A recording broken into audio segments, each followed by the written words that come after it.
Unlocking your phone is just amazingly intuitive. You just raise it, look at it, and swipe right up to get started.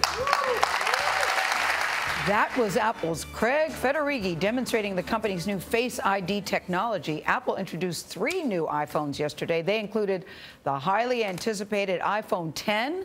The tech giant also unveiled updated models of the Apple TV and the Apple Watch. In 2007, Steve Jobs introduced the very first iPhone. Remember this? Afterward, Apple unveiled a series of innovations. This is one device, and we are calling it iPhone.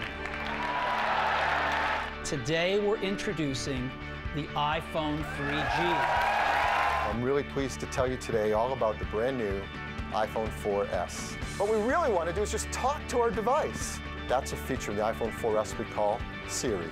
The 5S is the most forward-thinking phone we've ever created. The team has made it really fun and easy for you to teach your iPhone 5S about your fingerprint. And now, with just a touch, you've paid. We've now sold over 1 billion of them. This makes iPhone the best-selling product of its kind in the history of the world. This is iPhone X. It is the biggest leap forward since the original iPhone. The iPhone X starts at $999. That's like $1,000. Apple's iPhone 8 and iPhone 8 Plus are less expensive. CBS News contributor Nick Thompson is editor-in-chief of Wired magazine. And if you like that scruffy look, we do too, because you just got off the red eye. You just got off the red eye from California to join us at the table. Facial profile. Yes, we like it. Quite enough time to shave.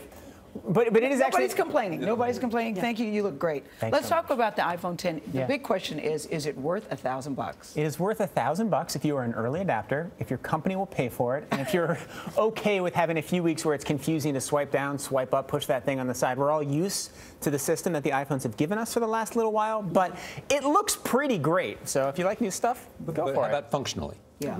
Functionally, yes. I mean, so everything that iPhones do, it will do better, right? It will take better photographs. It will have much better processing speed, and it will be way better at augmented reality, which is something that's coming, and that is one of the biggest changes inside of it. As a chip built inside of it specifically for AR. What I want most from my next iPhone is a better Siri.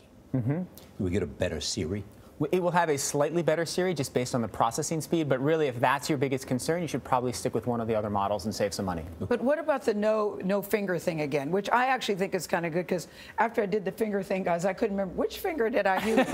Now at least with your face is always the same. You know which face to use. Yeah, my face is basically always here. So do you think this is a good feature? I think it is a good feature. It is simple. Why? You just hold it up and it makes it a little more quick. And ideally, the tech that's being built there will be built for all kinds of other devices, and we'll start using our faces. Will become very convenient. The real question is, can it be spoofed? Right? I know what your face looks like. I do not know what your fingerprint looks like. So Apple went to great depths to try to make sure that it's hard to spoof it, that somebody can't hold it over you while you're sleeping, right? That you can't just be sort of forced while you're trying to look away. You have to actually look into it. It does use depth sensors, so you can't fool it with a picture. But what previous face recognition systems have shown is that really smart people figure out how to spoof it, right? So I could 3D print your head, Gayle, and maybe spoof your phone. Okay, and what about the Qi wireless charging? Yes, so that's actually, traditionally when these phones come out, they kind of make it harder to charge, right? Oh, I've got a new port and you have to throw away all your old. This is actually good, not only because they introduced wireless charging, so you can put it on a table,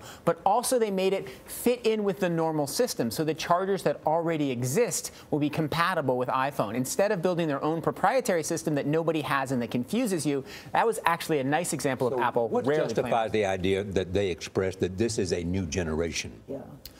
So the notion, it was best put by our gadget reviewer David Pierce, is that these aren't phones you look at, they're phones you look through. They change the world around you, and that's the AR. And so in a couple of years, when we use our phones very differently, they'll say, this is the phone that set us. Nick Thompson, so great to have you here. Delighted to be here. Hope the charge lasts longer, Nick.